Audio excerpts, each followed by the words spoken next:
पुरानी मोहब्बत में आपका स्वागत है। लुइजियाना 1891। लुइजियाना के बेयू पर उस रात चांदनी नहीं थी, सिर्फ घुटन थी। हवा में गर्म दलदल की सड़ी हुई बू और साइप्रस पेड़ों की जड़ें जो पानी से बाहर निकलकर किसी विशाल मौन कंकाल की तरह खड़ी थीं। यही 1891 के उस हिस्से की पहचान थी जिसे अमेरिका का चमकता गिल्डेड एज कभी छू भी नहीं पाया था। यहाँ सिर्फ गरीबी थी, बीमारी थी और उस खौफनाक चुप्पी में छिपकर चलती थी इसाबेल। इसाबेल, उस अंधेरे में भी वो रोशनी की एक लकीर थी, पर डैनियल की नज़रों में वो सिर्फ एक नाम था, अपराधी, एक कॉन्ट्राबैंडिस्ट था। डैनियल को बेयू में 3 हफ्ते हो गए थे। दलदल ने उसके चमकदार सरकारी बूटों को भूरे रंग की मोटी कीचड़ में बदल दिया था, उसके साफ सुथरे सूट को पसीने और मच्छर के दंश से भर दिया था। वो एक संघीय एजेंट था, सख्त, अनुशासित और इसाबेल को पकड़ने के लिए कसम खाए बैठा था। वो जानता था कि इसाबेल की मदद से दवाइयां गरीब लोगों तक पहुंचती हैं, पर कानून अंधा होता है, कानून में कोई अपवाद नहीं होता। वो अब उस दलदल की आखिरी सरहद पर था। हवा में भीगी हुई मिट्टी और जंगली चमेली की हल्की सुगंध थी, जिसके पीछे खतरे की गंध लिपटी थी। बस अब और नहीं इसाबेल, डैनियल ने धीमे से फुसफुसाया। उसका चेहरा कठोर था, उसकी नीली आंखें अंधेरे में भी सतर्क थीं। उसे दूर पानी के किनारे खड़ी एक छोटी डोंगी दिखाई दी।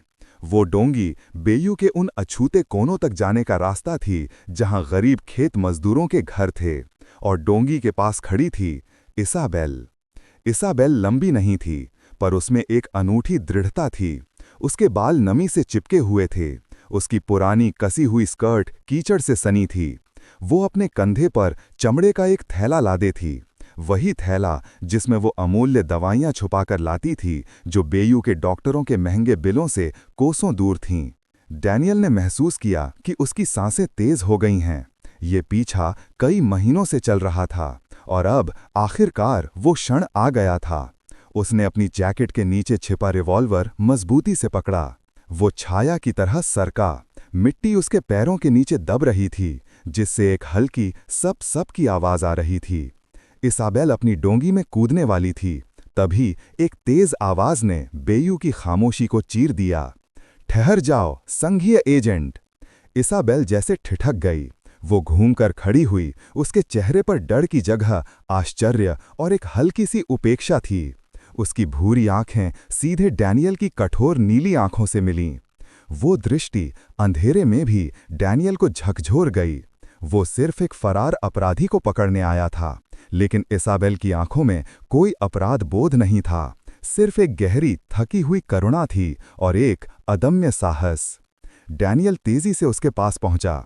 उनके बीच अब सिर्फ 2 फीट का फासला था और दलदल का गीला किनारा। तुम गिरफ्तार हो इसाबेल। डैनियल की आवाज कड़क थी, लेकिन उसने ध्यान दिया कि उसके नाम में एक अनचाही नरमी थी। इसाबेल के होंठों पर एक तीखी कड़वी मुस्कान आई। गिरफ्तार? किस लिए एजेंट? क्या गरीबों को बचाने के लिए यहाँ कोई कानून है? तुम अवैध रूप से दवाइयाँ ला रही हो, जिससे राज्य को राजस्व का नुकसान हो रहा है। तुम कानून तोड़ रही हो। और कानून क्या दे रहा है एजेंट? मेरे पास अभी इस थैले में जो गैर कानूनी चीजें हैं, वे बेयू के बच्चों को डिप्थीरिया से बचा सकते हैं। क्या आपका कानून उन बच्चों को जिंदा रखेगा? इसाबेल ने चुनौती दी। डैनियल ने अपनी आंखें सिकोड़ लीं। उसका मन जानता था कि ये महिला झूठ नहीं बोल रही है। पिछले हफ्तों में उसने दबे पांव उन लोगों को देखा था जिनकी मदद इसाबेल कर रही थी। वे इतने गरीब थे कि डॉक्टर की फीस तो क्या, वे एक साबुन का टुकड़ा भी मुश्किल से खरीद पाते थे। लेकिन डैनियल को सिखाया गया था कि भावनाएं फर्ज में हस्तक्षेप नहीं कर सकतीं। भावनात्मक ब्लैकमेल काम नहीं करेगा इसाबेल। तुम्हारा नाम वारंट पर है, अपने हाथ आगे बढ़ाओ। उसने अपनी जेब से हथकड़ियां निकालीं। जैसे ही उसने हथकड़ी बढ़ाने के लिए हाथ आगे किया, इसाबेल ने एक पल का भी इंतजार नहीं किया। उसने तेजी से अपने कंधे का थैला डैनियल के चेहरे पर फेंका, और इससे पहले कि डैनियल संभलता, वो डोंगी में कूद गई और एक मजबूत धक्के के साथ डोंगी को पानी में धकेल दिया। डैनियल लड़खड़ाया।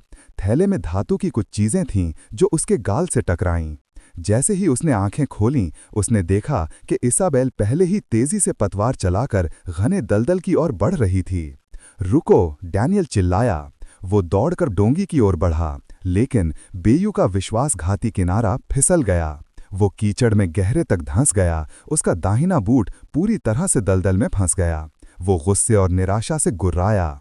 इसाबेल ने एक बार भी पीछे मुड़कर नहीं देखा, लेकिन उसके जाने की गति में एक ऐसी बेचैनी थी जो बता रही थी कि वो कितनी थकी हुई थी। वो भागती नहीं थी, वो लोगों की मदद करने के लिए आगे बढ़ती थी। डैनियल ने किसी तरह खुद को कीचड़ से आज़ाद किया। उसने रिवॉल्वर निकाली, पर गोली चलाने का ख्याल तुरंत छोड़ दिया। वो सिर्फ एक स्मगलर नहीं थी, वो एक औरत थी, और वो निहत्थी थी। डैनियल के अनुशासन ने उसे इतना नीचे गिरने की इजाजत नहीं दी। वो बेबस होकर पानी में खड़ी रही जब तक कि डोंगी और इसाबेल दोनों अंधेरे के विशाल आवरण में खो नहीं गए। वो उस जगह खड़ा रहा जहां फर्ज और दिल पहली बार टकराए थे। वो फेडरल एजेंट जिसने कभी अपने काम में कोई गलती नहीं की थी, आज खाली हाथ कीचड़ में सना हुआ खड़ा था। उसने जमीन से इसाबेल का थैला उठाया। उसे लगा कि वो अपनी हार का बदला लेगा। सबूत।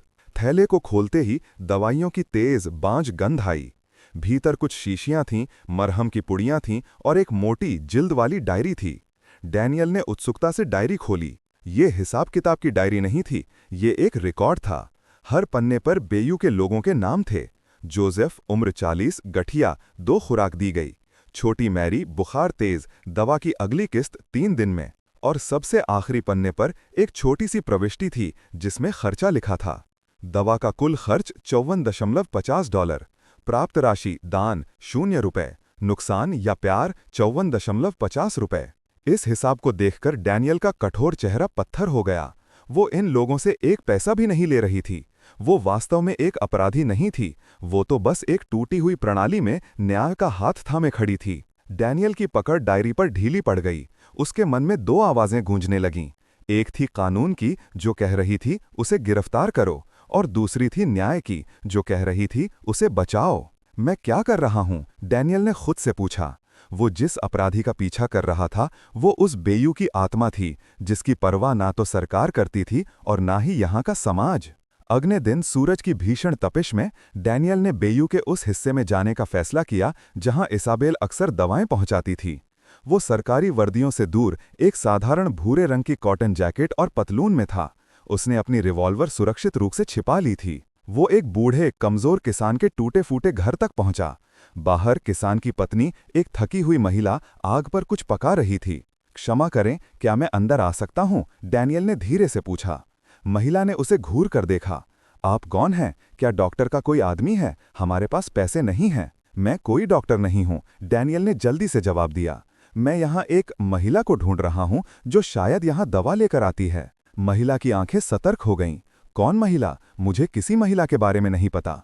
तभी घर के अंदर से खांसी की तेज आवाज आई। डैनियल जानता था कि वो सच बोल रही है। उसने अपनी जेब से चुपचाप इसाबेल का थैला निकाला और उसमें से एक छोटी शीशे की शीशी महिला के हाथ में थमा दी। ये दवा है, मैंने पाया, इसे उस बीमार व्यक्ति को दे देना, ये बहुत जरूरी है। महिला ने आश्चर्य से शीशी को देखा, फिर अपनी डबडबाई आंखों से डैनियल को। उसे लगा कि ये भगवान का कोई संदेश है। आप सच कह रहे हैं? हाँ, डैनियल ने सख्ती से कहा, और जब वो महिला वापस आए तो उसे बताना कि वो सावधान रहे, बेयू में चोर और खराब लोग घूम रहे हैं। डैनियल तेजी से वहां से चला गया। उस पल उसने महसूस किया कि उसने सिर्फ दवा ही नहीं दी थी, उसने अपने फर्ज की सख्त दीवार में पहली दरार पैदा की थी। उसे पता था कि वो इसाबेल को अब सिर्फ पकड़ने नहीं आया है। वो अब लुइजियाना के दलदल में फर्ज की खातिर नहीं, बल्कि न्याय की एक अलग राह की तलाश में था। और उस राह पर शायद उसकी मुलाकात उस महिला से फिर होने वाली थी, जिसने उसे सिखाया था कि दिल का हिसाब किताब हमेशा कानून के हिसाब से बड़ा होता है। उसके मन में एक अजीब सी तड़प उठ रही थी। ये तड़प किसी भगोड़े को पकड़ने की नहीं, बल्कि उस साफ और निडर आंखों वाली इसाबेल को एक बार फिर देखने की थी। शिकारी और शिकार की कहानी अभी शुरू हुई थी, और अब उन्हें पता नहीं था कि वे एक दूसरे को कानून की तलवार से घायल करेंगे या प्यार की डोर से हमेशा के लिए बांध लेंगे। माइकोस, लुइजियाना के दलदल में उस रात की नमी सिर्फ बेयू के पानी से नहीं, बल्कि डैनियल और इसाबेल के माथे पर जमे पसीने और डर से भी भरी थी। एक पुरानी लकड़ी की मिल के पीछे, जहां सीलन की बू और खतरनाक चुप्पी छाई हुई थी, उन्हें आखिरकार वो सबूत मिल गया था। सेनेटर मोरो यानी सेनेटर मोरो की अवैध दवाओं और सरकारी अनुदान के गलत इस्तेमाल की डायरियां। बाहर पानी में एक धीमी नाव की आवाज आई, जो क्षण भर में पास आकर रुक गई। वो आ गया, इसाबेल ने धीमी कसी हुई आवाज में कहा। उसकी आंखें अंधेरे में भी जुगनू की तरह चमक रही थी। अब हमें यहां से निकलना होगा। रुको, डैनियल ने उसके हाथ पर अपना हाथ रखा। उस स्पर्श में वर्षों का संयम टूट रहा था। अगर हम ये सबूत लेकर भागे तो मोरो हमें दलदल में ढूंढ निकालेगा। हमें ये सुनिश्चित करना होगा कि सब कुछ एक बार में खत्म हो जाए। तभी दरवाजा धड़ाम से खुला। सेनेटर मोरो 2 भारी भरकम आदमियों के साथ अंदर आया। उसकी आंखों में विजय की क्रूर चमक थी। अरे मिस्टर थॉमसन, आप तो बड़े बहादुर निकले, मोरो ने अपनी छड़ी जमीन पर पटकते हुए कहा। मैंने सोचा था कि एक फेडरल एजेंट अपने फर्ज का इतना बड़ा उल्लंघन करने से पहले थोड़ा और सोचेगा। डैनियल और इसाबेल फंस चुके थे। इसाबेल जोर से बोली, तुम्हारे अवैध मुनाफे ने इस बेयू के लोगों को मरने के लिए छोड़ दिया है। ये न्याय नहीं है मोरो, ये लालच है। मोरो हंसा, एक घिनौनी हंसी। न्याय मैडम, न्याय वही है जो मैं कहता हूं। और तुम एक चोर हो, एक अपराधी। मैंने पहले ही ये सुनिश्चित कर लिया है कि जब ये सारा पर्दाफाश होगा तो दुनिया तुम्हें ही दोषी मानेगी, उस बेचारी लड़की को जो गरीबों की सेवा के बहाने सरकार को धोखा दे रही थी। उसने अपनी नज़र डैनियल पर गड़ाई। अब थॉमसन, तकदीर का फैसला आ चुका है। या तो तुम अपने फर्ज के प्रति वफादार रहो, मेरी गवाही दो और इस महिला को गिरफ्तार करो, या तुम उस कानून को तोड़ दो जिसकी तुमने कसम खाई थी। गिरफ्तार करो इसे। बेयू के सन्नाटे में उस मिल के अंदर हवा थम गई थी। डैनियल की सांसें तेज हो गईं। उसके कंधे पर कानून का भारी बोझ था और उसके सीने में इसाबेल का बेनाम भरोसा। उसने अपनी कमर पर लटके रिवॉल्वर को छुआ, फिर अपने हाथ में जकड़ी इसाबेल की कलाई को। ये वो क्षण था। वो अपने जीवन के उस मोड़ पर खड़ा था जहां उसे चुनना था कि वो एक वफादार एजेंट रहेगा या एक सच्चा इंसान। डैनियल ने इसाबेल की तरफ देखा। उसकी आंखें निडर थीं। उनमें कोई डर या भागने की चाहत नहीं थी, सिर्फ एक गहरी उदासी थी। शायद उस अनजाने रिश्ते के खत्म होने का गम जो उन्होंने इस दलदल के भीतर बुना था। डैनियल ने फुसफुसाते हुए कहा, जो तुम्हारा फर्ज है वो करो, मुझे कोई अफसोस नहीं है। उसकी ये निस्वार्थ भावना, जिसने उसे महीनों तक शिकार किया था, अब उसके दिल को आर पार चीर रही थी। ये फर्ज नहीं था। फर्ज तो उन लोगों की सेवा करना था जिनकी आवाज मोरो जैसे लोगों ने दबा दी थी। डैनियल ने धीरे से अपनी वर्दी की जैकेट खोली। उसकी आंखें मोरो पर टिकी थीं, लेकिन उसकी आत्मा कहीं और थी। उस जगह जहां पहली बार उसने बेयू के एक झोपड़े में बीमार बच्चे के लिए चुपचाप दवा छोड़ी थी। सेनेटर मोरो। डैनियल की आवाज अब कोई सरकारी घोषणा नहीं थी, बल्कि एक शांत, अटल निर्णय था। कानून की किताब में हर शब्द का हिसाब किताब नहीं होता। उसने अपने दाहिने हाथ में रिवॉल्वर निकाल लिया, लेकिन उसे इसाबेल की ओर नहीं बढ़ाया। मेरा फर्ज उस बेईमान व्यवस्था को बचाना नहीं है जिसने तुम्हें यहां तक पहुंचाया है, डैनियल ने कहा। उसकी आवाज में लोहे जैसी सख्ती थी। मेरा फर्ज न्याय की सेवा करना है। और फिर उसने वो किया जो मोरो और शायद यहां तक कि इसाबेल ने भी उम्मीद नहीं की थी। उसने रिवॉल्वर की नोक तेजी से सेनेटर मोरो की तरफ घुमाई और जोर से चिल्लाया, तुम गिरफ्तार हो मोरो, अवैध दवाओं की तस्करी और सरकारी धन की चोरी के आरोप में। मोरो के आदमी चौंक गए। मोरो का चेहरा सफेद पड़ गया। तुम ये क्या कर रहे हो? तुम एक भगोरे के लिए अपना करियर तबाह कर रहे हो। मोरो चिल्लाया। मैंने अपना करियर तबाह नहीं किया है मोरो, डैनियल ने कहा। मैंने इसे आज बचाया है। इससे पहले कि मोरो के गार्ड्स हरकत में आते, डैनियल ने एक सटीक शॉट जमीन पर दागा, जिससे जबरदस्त आवाज हुई। शोर की गूंज ने पूरे गोदाम को हिला दिया। ये सिग्नल था। तुरंत ही बाहर छिपे हुए स्थानीय अधिकारियों, जिन्हें डैनियल ने आखिरी वक्त में मोरो की साजिशों का थोड़ा सा संकेत देकर बुलाया था, अंदर धावा बोल दिया।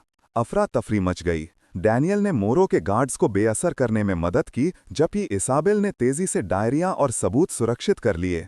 जब मोरो को हथकड़ी लग रही थी, उसने डैनियल को घूर कर देखा। ये खेल खत्म नहीं हुआ है थॉमसन, तुम भी गए। तुम्हारी अपनी एजेंसी तुम्हें देशद्रोही मानेगी। डैनियल ने अपनी वर्दी पर लगे संघीय बैच को छुआ। एक क्षण के लिए उसकी चमक धीमी पड़ गई। शायद, उसने शांत स्वर में कहा, लेकिन रात को जब मैं सोऊंगा तो मेरा ज़मीर साफ रहेगा। परमहंस। अगले कुछ घंटे जैसे सदियों के बराबर थे। भोर होने से पहले व्यवस्था बहाल हो चुकी थी। सबूत सुरक्षित थे। मोरो और उसके साथी गिरफ्तार थे। डैनियल और इसाबेल अब शिकार और शिकारी नहीं, बल्कि दो थके हुए सैनिक जो एक लंबी जंग जीतकर लौटे थे। वे नदी के किनारे खड़े थे, जहां सुबह की धुंध बेयू के पानी पर तैर रही थी। ये सब तुम्हारी वजह से हुआ, इसाबेल ने टूटी हुई आवाज में कहा। उसकी आंखों में कृतज्ञता थी, जो प्यार की पहली किरण थी। डैनियल ने अपना बैज निकाला। उसने उसे अपनी हथेली पर रखा। ये उसका जीवन था, कानून, व्यवस्था और नियम। अब ये सिर्फ धातु का एक टुकड़ा था। जब मैं तुम्हें पकड़ने आया था, डैनियल ने धीरे से कहा, तो मैंने सोचा था कि तुम एक अपराधी हो। मैंने सोचा था कि कानून की आंखें बिल्कुल अंधी होती हैं और उन्हें सिर्फ सफ़ेद और काला रंग दिखते हैं। पर तुमने मुझे सिखाया इसाबेल कि कानून का दिल भी होता है, और वो दिल सिर्फ तभी धड़कता है जब वो न्याय के लिए धड़के। उसने अपना बैज पानी में नहीं फेंका, लेकिन उसने उसे अपनी जेब में सबसे निचले हिस्से में रख लिया, जैसे वो एक पुराना सपना था जिसे अब त्याग दिया गया था। इसाबेल ने आगे बढ़कर बिना किसी डर या झिझक के डैनियल के हाथ को अपने दोनों हाथों में ले लिया। उसकी उंगलियां ठंडी थीं, लेकिन उनका स्पर्श डैनियल के लिए आग जैसा था। अब क्या डैनियल? उसने पूछा। उसकी आंखों में सवाल था, एक ऐसा सवाल जिसका जवाब कोई कानून की किताब नहीं दे सकती थी। अब मैं भगोड़ा हूं, डैनियल ने एक फीकी मुस्कान के साथ कहा। या कम से कम मैं एक ऐसा व्यक्ति हूं जिसकी एजेंसी अब उससे नफरत करेगी। मुझे पता है कि जब तक ये धूल साफ होगी, मैं यहाँ का एजेंट नहीं रहूंगा। इसाबेल का हाथ उसके चेहरे पर गया। उसकी उंगलियों ने उसकी दाढ़ी को हल्के से छुआ। तुम अब भी वही इंसान हो जिसने मेरे लिए और बेयू के उन हजारों लोगों के लिए जो सही था वो किया। तुम्हें किसी बैच की जरूरत नहीं है। डैनियल ने गहरे से सांस ली। उस हवा में नमक, मिट्टी और एक नई शुरुआत की महक थी। मैं इसाबेल, मैं लुइजियाना के इस दलदल में अपने फर्ज को निभाने आया था, और मुझे उस फर्ज की सजा मिल रही है। लेकिन मैं तुम्हें बता दूं, उसकी आवाज भारी हो गई, अगर मुझे फिर से वही चुनाव करना पड़े, तो मैं हर बार कानून की बेड़ियों को तोड़कर तुम्हारे साथ खड़े होने का फैसला करूंगा। ये वो घोषणा थी जिसका वे दोनों महीनों से इंतजार कर रहे थे। एक शिकारी ने अपने शिकार के हाथों हार मान ली थी, और उस हार में उसे अपनी सबसे बड़ी जीत मिली थी, सच्चा प्यार। डैनियल ने इसाबेल को धीरे से अपनी बाहों में भर लिया। ये एक ऐसा आलिंगन था जिसमें कोई जल्दी नहीं थी, सिर्फ बरसों का जमा हुआ सुकून था। अब क्या होगा? इसाबेल ने पूछा। उसकी आवाज डैनियल की छाती में गूंज रही थी। अब हम वहां से शुरू करेंगे जहां हम कभी शुरू नहीं कर सकते थे, डैनियल ने फुसफुसाते हुए कहा। हो सकता है कि हमें ये बेयू छोड़ना पड़े, एक नई जिंदगी शुरू करनी पड़े, जहां मेरा अतीत मेरा पीछा न करे। लेकिन इतना याद रखना इसाबेल, ये दिल जो तुम्हारे पीछे पागल था, अब तुम्हारे लिए ही धड़केगा। हम एक साथ न्याय की एक नई राह ढूंढेंगे। अब उस सुबह की पहली किरणें उन पर पड़ीं। डैनियल ने अपनी पुरानी दुनिया को खो दिया था, लेकिन उसने इसाबेल की आंखों में एक नई दुनिया पाली थी। एक ऐसी दुनिया जहां नियम नहीं, बल्कि मोहब्बत और सच्चाई सर्वोच्च थी। उनकी कहानी एक पीछा करने वाली कहानी के रूप में शुरू हुई थी, लेकिन अब ये बलिदान, न्याय और उस अद्वितीय अमेरिकी रोमांस की कहानी बन गई थी जो बेयू की दलदली जमीन पर हमेशा के लिए जड़ पकड़ चुका था। अब वे भगोड़े नहीं थे, वे आजाद थे और हमेशा के लिए एक दूसरे के थे। 3 साल बीत चुके थे। लुइजियाना के उमस भरे, घुटन भरे दलदल से मीलों दूर, अमेरिका के उत्तरी पश्चिमी किनारे पर, प्रशांत महासागर के पास एक शांत निरव शहर में इसाबेल और डैनियल ने अपनी नई दुनिया बसाई थी। यहाँ देवदार के पेड़ों की सुगंध हवा में घुलती थी, और यहाँ का ठंडा, नमकीन मौसम उन दोनों के लिए नए जीवन का प्रतीक था। एक ऐसा जीवन जहाँ उनकी सांसें आज़ाद थीं और उनके कदम संदेह के बोझ से मुक्त थे। ये वर्ष 1894 था। डैनियल, जो कभी संघीय कानून का प्रतीक था, जिसने अपने जीवन का हर क्षण कर्तव्य की कठोरता में जिया था, अब एक साधारण बढ़ई बन गया था। उसके हाथ, जो कभी बंदूक की पकड़ के लिए प्रशिक्षित थे, अब सावधानी से लकड़ी को तराशते थे। उसकी कार्यशाला की खिड़की से दूर बर्फ से ढकी चोटियां दिखती थीं, और उसे हर सुबह महसूस होता था कि उसने अपनी वर्दी के त्याग में अपनी आत्मा की शांति को पा लिया है।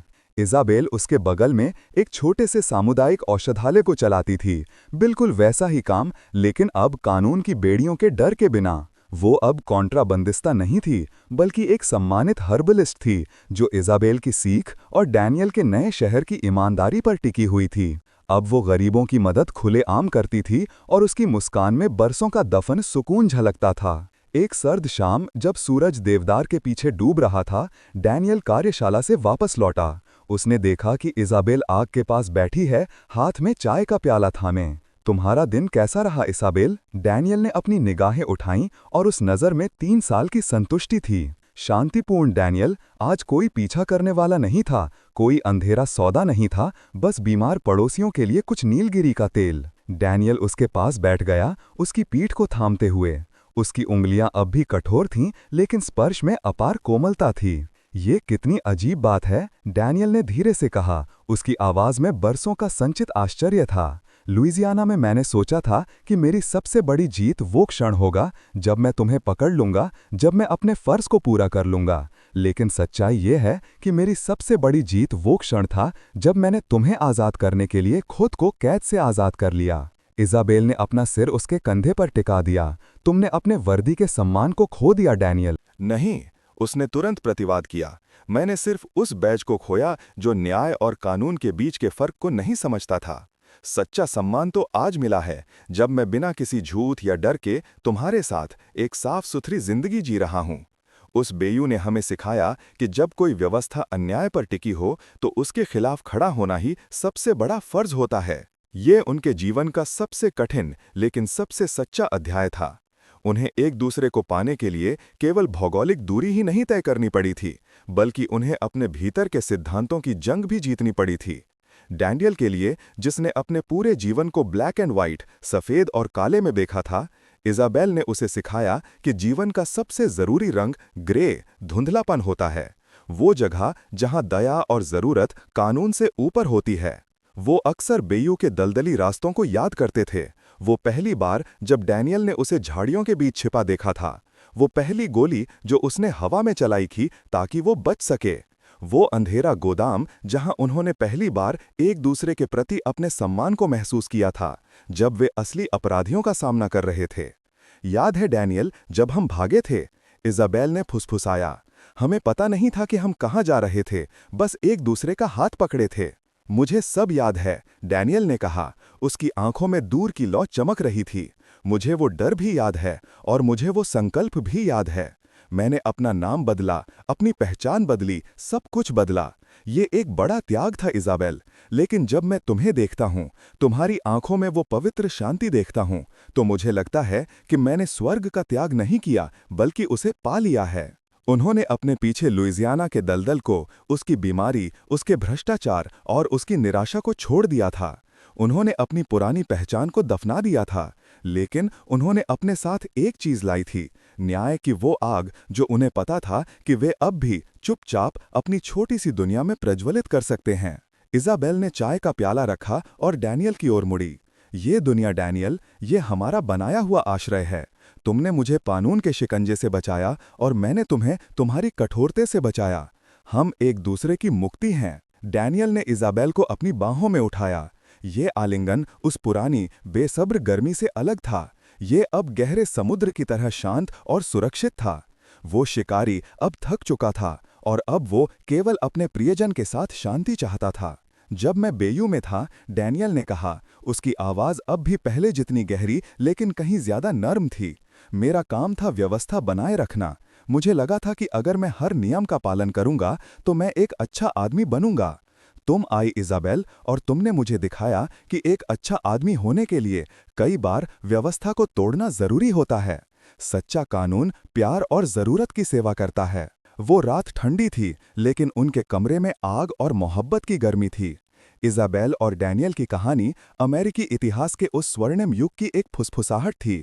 एक ऐसा जमाना जहां नए शहर बन रहे थे, लेकिन पुराने नियम टूट रहे थे।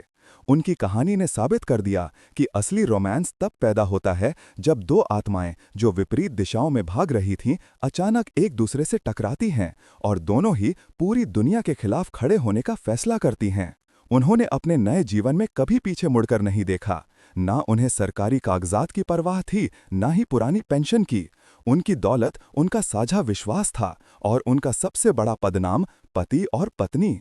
और जब भी डैनियल अपनी कार्यशाला में लकड़ी पर काम करता था या जब इज़ाबेल अपने औषधालय में सूखी जड़ी बूटियां पीसती थी, तो हवा में हमेशा एक ही महक फैली रहती थी, देवदार की ताजगी और उस अटूट संकल्प की जो ये कहता था कि मोहब्बत ही सबसे बड़ी, सबसे सच्ची आज़ादी है। वे अब कानून और न्याय के दो अलग ध्रुव नहीं थे, वे एक दूसरे में विलीन हो चुके थे। बेयू की दलदली जमीन पर जन्मे और प्रशांत के तट पर पूर्णता को प्राप्त हुए, दो आत्माएं, एक संकल्प और एक अटूट चिरस्थायी प्रेम। पुरानी मोहब्बत देखने के लिए धन्यवाद। अतीत की और कहानियों के लिए कृपया सब्सक्राइब करें।